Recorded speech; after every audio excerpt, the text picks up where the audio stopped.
پرہیزگاری مل سکتی ہے۔ یہ شہر طاعات ہے، شہر عبادات ہے۔ شہر کا مطلب مہینہ ہے عربی میں۔ اور دیکھیں کتنی سہولیات تمہارے لیے رکھی گئی ہیں کہ شیطان کے وسوسوں سے محفوظ رکھا گیا، کہ تمہیں مہینہ بھر شیطان اور اس کی ذریت سے، اس کے حملوں سے بچا کر رب تبارک و تعالیٰ نے اس مہینے میں رکھا ہے۔ تو اب میرے عزیزو، تھوڑی سی محنت کی ضرورت ہوتی ہے تاکہ ہمارا دل پاک ہو جائے۔ تھوڑی سی اور محنت اس میں کر لی جائے تو انسان کا باطن پاک ہو جائے۔ تقویٰ کیا چیز ہے اور اس کا حاصل کرنا کیوں ضروری ہے، میں آپ کو بتاؤں۔ تقویٰ کا مطلب سب سے اہم چیز یہ ہے اللہ کا خوف۔ یہ بنیادی چیز ہے، یہ بنیادی چیز ہے۔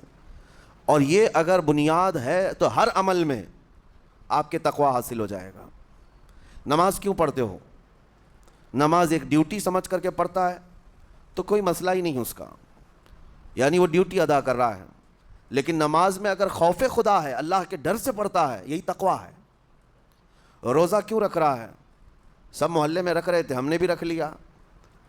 روزہ اس لیے رکھ رہا ہوں کہ لوگ برا نہ سمجھیں یا اسلام کا ایک حصہ ہے، اتنی ہی نیت تھی تو پھر اس نے روزے سے کچھ حاصل نہیں کیا، لیکن اسی روزے کو اللہ کے خوف سے رکھا، یہی تقویٰ ہے۔ تو خوف خدا، اللہ کا خوف آ جانا ہر عمل میں، یہی تقویٰ ہے۔ اور اگر یہ چیز نہیں ہے تو انسان بہت بڑے بڑے گناہ بھی کر جاتا ہے، اسے ڈر نہیں لگتا۔ روزہ چھوڑ دیا، اسے کوئی خوف ہی نہیں ہے، بلکہ دھڑلے سے لوگوں کے سامنے کہتا بھی پھر رہا ہو کہ مجھے یہ سب چیزوں میں وشواس نہیں، یقین نہیں ہے۔ یہ باتیں اس زبان سے آتی ہیں جس کے ہاں اللہ کا خوف ہے ہی نہیں، اللہ کا ڈر نہیں۔ اسی لیے قرآن میں اللہ نے فرمایا لعلکم تتقون، تم پر روزے اللہ نے فرض کیے ہیں تاکہ تمہیں تقویٰ مل جائے، اللہ کا خوف۔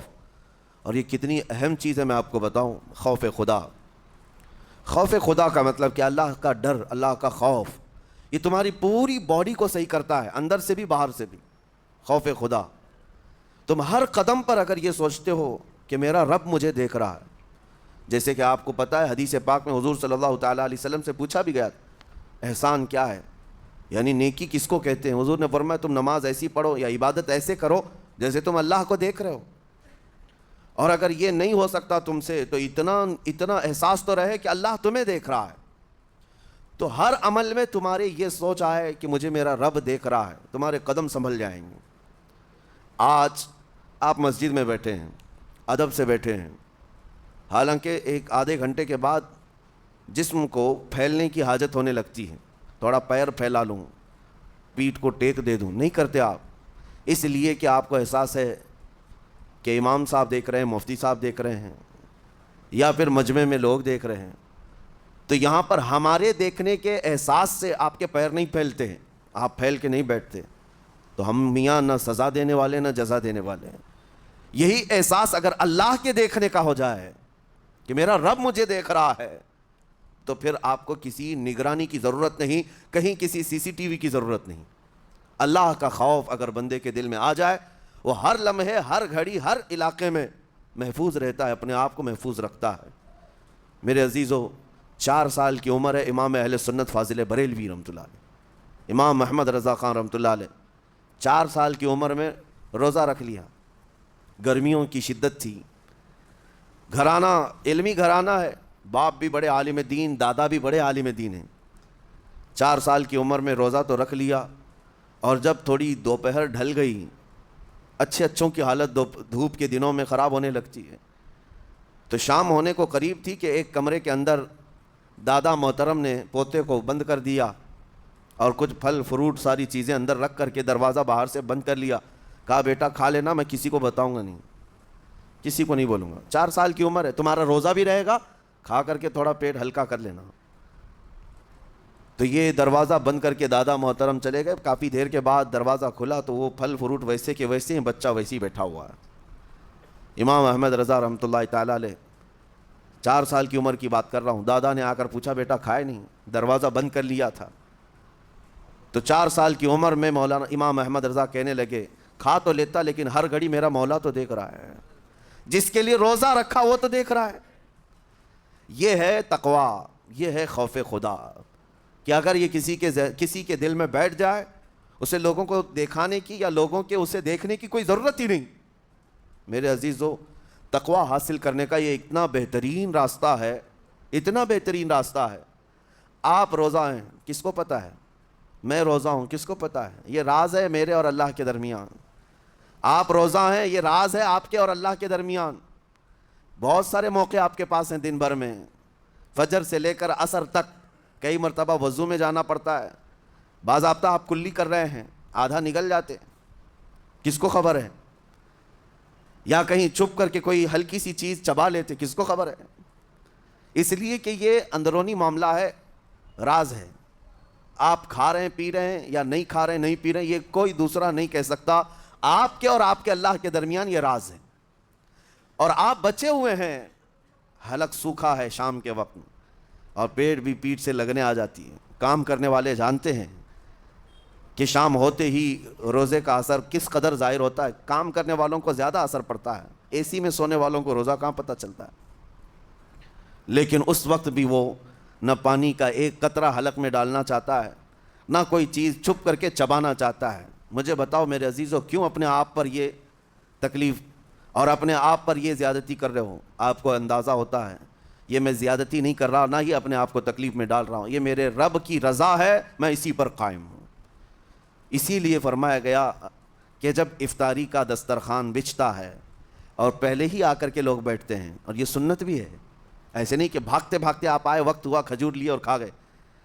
افطاری کے وقت سے تھوڑی دیر پہلے بیٹھ جاؤ، تمہارے دسترخوان پر نعمتیں رکھی ہوئی ہیں، پھل بھی ہیں، میوہ جات بھی ہیں، کچھ کھانے پینے کی چیزیں بھی ہیں، ٹھنڈا شربت بھی ہے، دیکھتے ہوئے بیٹھے ہیں آپ، لیکن ہاتھ نہیں لگاتے ہیں۔ انتظار ہے وقت کا کہ ادھر سورج کے غروب ہونا ہے اور میری افطار ہونی ہے، اعلان سنتے ہیں، اذان سنتے ہیں، اس کے بعد آپ اٹھاتے ہیں، لیکن اتنی دیر تک آپ خاموش بیٹھے ہیں دسترخوان کے پاس، سارے لوگ دیکھتے رہتے ہیں۔ یہ وہ منظر ہے جس کو فرمایا گیا رب ذوالجلال بھی اپنے بندوں کو دیکھ رہا ہے، رب تبارک و تعالیٰ بھی دیکھ رہا ہے اپنے بندوں کو، اور سارے فرشتوں کو بلا کر میرا مولا اعلان فرماتا ہے، یہ میرے بندے ہیں، دیکھو یہ شام کا وقت ہے، ان کے حلق سوکھ چکے ہیں، ان کے پیٹ میں بھوک کی شدت ہے، اور ان کے سامنے اچھی نعمتیں پڑی ہوئی ہیں۔ اے فرشتوں دیکھو، میرے ان بندوں میں سے کوئی بھی ان نعمتوں کو ہاتھ نہیں لگاتا، یہ صرف اور صرف میرے لیے بھوکے اور پیاسے ہیں۔ اور فرشتوں سے اللہ فرماتا ہے تم گواہ ہو جاؤ، ان کی حلق تر ہونے سے پہلے ان کے لیے میں نے جنت لکھ دیا۔ اسی لیے حدیث پاک میں ہے، جب افطار کرتے میرے آقا صلی اللہ علیہ وسلم یوں ارشاد فرماتے، ذهب الظمأ وابتلت العروق وثبت الاجر انشاءاللہ، پیاس بجھ گئی، رگیں ٹھنڈی ہو گئی، اور اجر اللہ کے ہاں پکا ہو گیا۔ یہ حضور پاک ہر افطار میں عرض کرتے تھے۔ میں آپ کو یہ عرض کر رہا ہوں کہ یہ چھپی ہوئی چیز، اسی کا نام تقویٰ ہے۔ آپ صرف اور صرف بچے ہیں اللہ کے خوف سے۔ اب سنو حدیث پاک، قیامت کے دن حساب و کتاب ہوگا، اور جنت میں جانے کا پروانہ کچھ لوگوں کو مل جائے گا، اور سب جنت کی طرف جا رہے ہوں گے۔ اس میں بہت سارے لوگ ہیں جو پل صراط پر چل کر کے جنت پہنچیں گے۔ اب جب کافی لوگ جنت کے دروازے پر پہنچیں گے، ایک جماعت ایسی ہوگی جو پورے راستے میں کہیں نظر نہیں آئی، جنت جانے کے راستے میں کہیں نظر نہیں آئی، لیکن جنت کے دروازے پر وہ پہلے سے موجود تھے، چلے تھے نہیں چلے تھے کسی نے دیکھا ہی نہیں۔ دوسرے جنتی ان سے پوچھتے ہیں اس جماعت سے کہ تم یہاں کیسے پہنچے اور یہ انعام کس بات کا ہے تمہارے لیے؟ تو وہ جنتی کہتے ہیں ہمیں روزے داروں کی جماعت میں رکھا گیا، ہمارے روزے اللہ کو پسند آئے، اور آج رب تبارک و تعالیٰ کا حکم ہوا کہ ساری دنیا سے چھپ کر تم میرے لیے روزہ رکھتے تھے، دنیا کو پتہ نہیں تھا تم بھوکے ہو پیاسے ہو، اور اے بندو آج سارے لوگوں کی نظروں سے چھپا کر میں تمہیں جنت پہنچاؤں گا۔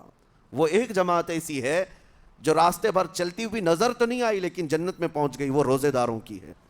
آج یہ تقوی حاصل کرنے کا سب سے بہترین راستہ، اور تقوی کیوں ضروری ہے؟ اب آپ کے روزے سے کچھ حاصل ہوا نہیں ہوا آپ کو دیکھنا بھی ہے، یہ نہیں کہ کیلنڈر کی طرح گنتے جاؤ، 1 ہو گیا، 2 ہو گئے، 3 ہو گئے،